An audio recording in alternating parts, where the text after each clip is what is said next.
இன்றைக்கி நம்ம என்ன செய்ய போகிறோம்னா தட்டை செய்ய போகிறோம்.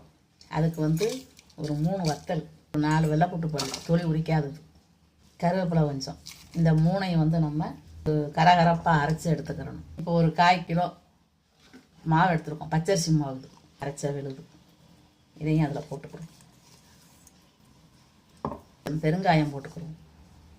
இன்றைக்கி காண்ற அளவுக்கு உப்பு போட்டுக்கிறோம். நம்ம வந்து கடலைப்பருப்பை நனைய வச்சுருக்கோம். இது கொஞ்சம் போடுங்காலும் எள்ளு, கருப்பு எள்ளு போட்டு எண்ணெய் ஊற்றிக்கிறோம். கொஞ்சம் எண்ணெய், இந்த மிச்சி சேர களி இதில் தண்ணி ஊற்றிக்கிறோம். இதெல்லாம் போட்டு கெட்டியாக நம்ம பிணைஞ்சிக்கிறோம். நமக்கு தட்டி போடுறதுக்கு, தட்டை தட்டி போடுறதுக்கு கரெக்டாக வரும். இப்போ இந்த மாதிரி ஒரு எண்ணெய் கவர் எடுத்து வச்சுக்கிட்டு அதில் இப்படி தப்பணும். இப்படி நம்ம வந்து நல்லா தட்டி, ஒரு பெரிய எண்ணெய் கவர் இருந்துச்சுன்னா நல்லா இருந்திருக்கும். பிளாஸ்டிக் கவர் இப்படி இருந்துச்சுன்னா நமக்கு இப்போ தட்டிட்டு எடுக்கிறதுக்கு நல்லாயிருக்கும். இப்படி ஒரு கிண்ணம் வச்சுக்கிட்டு இப்படி வெட்டி எடுத்துருங்க.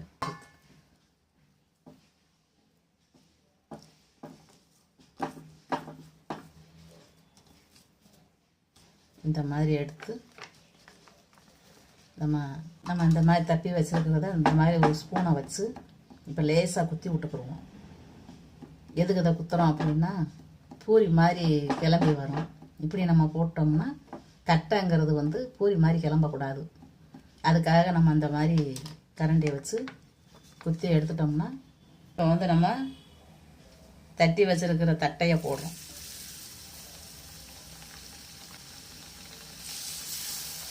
நம்ம இதில் எதுவும் சேர்க்கலை, சோடாப்பு எதுவும் சேர்க்கலை. நம்ம சாப்பிட்ற பொருளுங்கிறதுனால நம்ம சோடாப்புலாம் சேர்க்கக்கூடாது. இந்த மாதிரி போட்டு இந்த மாதிரி நீங்களும் சுடுங்க. நம்ம தட்டை சுட்டுட்டோம், சூப்பராக வந்திருக்கு பாருங்கள்.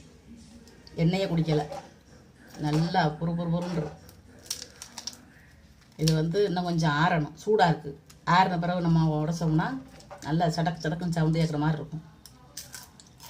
சூப்பராக இருக்குது, நல்லா ருசியாக இருக்குது. இந்த மாதிரி நீங்களும் செஞ்சு சாப்பிட்டு பாருங்கள்.